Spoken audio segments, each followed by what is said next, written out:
Okay, this is Orlando Wilson, and what I want to talk about in this video is scammers in the close protection business and in the security business.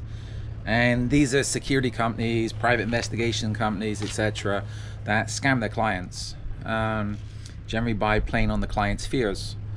Generally, for close protection services, if a client comes to you, there's a reason why they're coming to you. Be it they think they're under threat from criminals, domestic partners, etc. And this is where, if you're running a legitimate company, you need to help, in my opinion anyway, you need to help that client solve their problems, minimize their fears, not just take them for every penny you can. Now, I tell people, if you're dealing with a professional close protection company, if a client, and this is from the client's perspective, if you're a client going to a security company asking for close protection services, they're just not going to agree to send you out people. They're going to ask you questions about what the situation actually is to see if they can actually help you, and see how they can manage the threat and identify what the problem actually is that you could be under. Also, from a service provider's perspective, I need to know who I'm dealing with, because I need to understand that, well, I need to know that I'm not supplying personnel to criminals or getting my guys and girls into situations which they just, how can I put it, we don't want to handle. So this is where, and again, I've said in other videos, some of the biggest clients for close protection services are criminals. So if you're a service provider, you'll be very careful who you're dealing with. You don't want to be providing services to let's say a common drug dealer that's under surveillance. The threat is coming from law enforcement, and all of a sudden you're caught up in narco business where you just thought you were providing close protection services. It's your duty to actually check out who you're working for and why they need the services. Let me give you a couple examples of why you need to know. Let me first of all give you an example of why you need to know what the situation is. Years ago, we were contacted by someone whose girlfriend had been apparently kidnapped in former Soviet Union.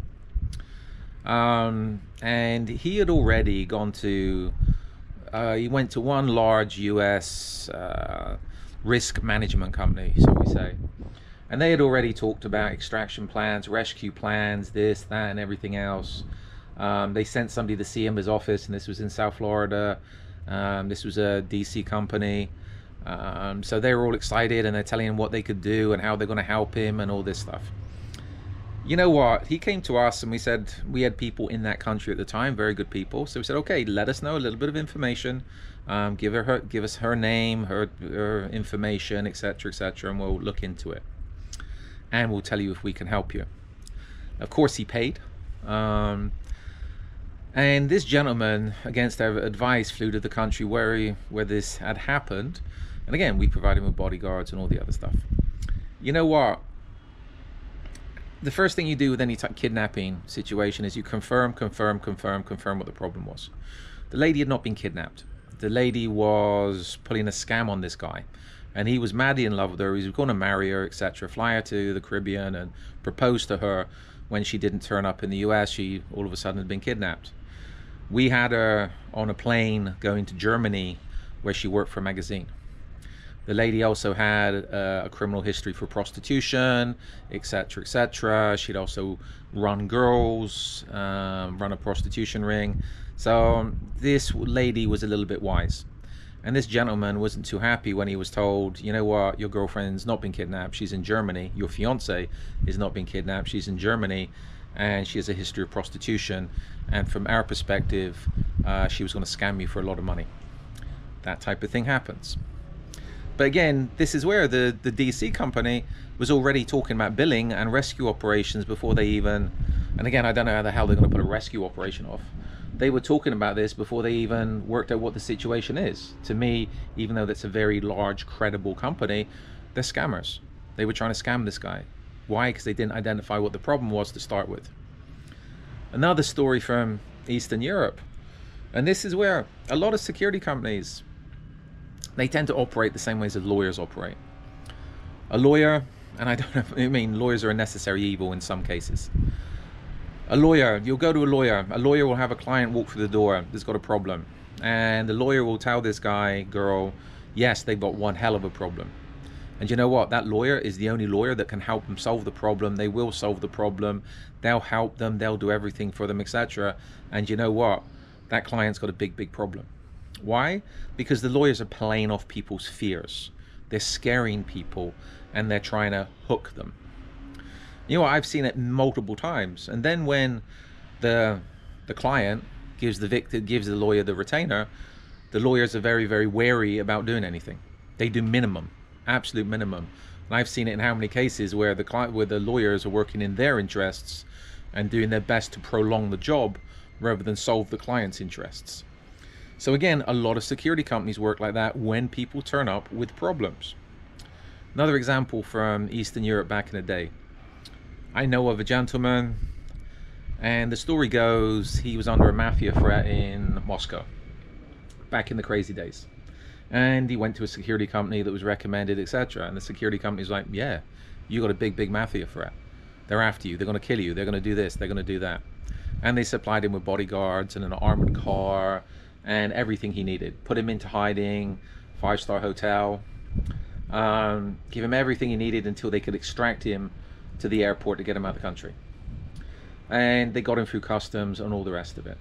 You know what? This gentleman, I would say, was scammed. He might have had a disagreement with somebody, a business disagreement, but I don't think he was under any physical threat, etc. He just went to a security company because he was afraid, and that security company played him. The funny thing is that gentleman was living in Aventura in South Florida, which, going back how many years, was right next to Sunny Isles, which was a big Russian part of South Florida. So I think if he had mafia issues, he wouldn't have been too hard to find and too hard to take care of. But this is it. Again, from a client's perspective, you have to be very careful if you're going to a lot of security companies to ensure they're just not exploiting your fears. I know another one. I'll give you a couple more cases. I know, again, in South Florida, one security company, they were actually using their guys to follow a woman around when they had protection personnel with her. She went to them, she had a domestic issue, etc. And the guys, I knew guys on the job like, yeah, we had so-and-so following us, and we're pointing out the woman saying, look, that's most probably a private detective your husband's put on us, put on you, they're watching us, they're following you. You know, the poor woman, they were playing on her fears. Why? They wanted to make money. That's the business, and this is where clients have to be very careful, and this is where I have a very low opinion of most security private investigation companies, because I've seen so much BS over the years. I remember years ago at another level back in London, I know of one company, and the owner used to send, he had a lot of, he had some good contracts, but it was all the lower end of the market. I used to work, when squatters were kicked out of houses, we used to move into the squats to make sure they didn't come back. That's another side of the business. But he also had a lot of building sites in questionable parts of London, so we say. And he used to get a lot of guys working these places, generally immigrants, fresh off the boat. Put these guys out in the middle of nowhere in some dodgy area on a building site. And again, these guys are walking around whatever time of night, they're in the porter cabins.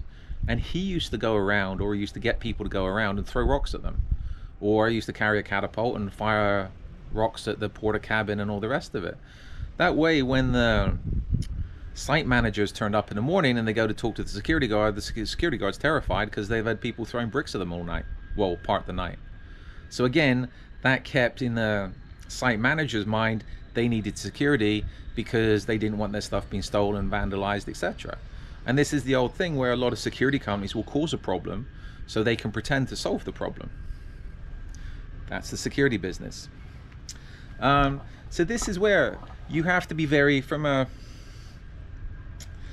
client's perspective, you have to be very careful if you have a problem who you go to ensure you're not being exploited. From a service provider's perspective, you know what? Maybe I'm too honest with my clients, because again, I'm not going to exploit them. I don't have to exploit them. The reason I'm in this business, yes, I'm in the business to make money, but I'm also in the business to provide a professional service. And I've been doing this for too long now to start playing games. Because again, it's very easy to get a bad reputation, and you know what? A lot of what these people are doing can be classed as fraud, which is criminal. So again, it's there's a lot of scammy security companies out there, and again, in some ways, they're just trying to make a quick buck.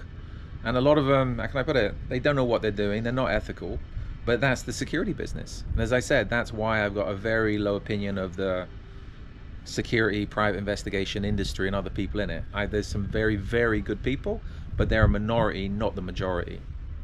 So again, if you're a client looking for a security company, if you have an issue, make sure that you're finding the right people. And I said one red flag is if you call somebody up, you got a problem, and they're willing to send you out people straight away. Yes, we got bodyguards. Yes, we'll help you. Yes, we'll do this. That's a red flag for a close protection company, because the first thing I want to know is, why have you got a problem? Who are you? And then we'll talk about if we can help you, and also we'll talk about fees.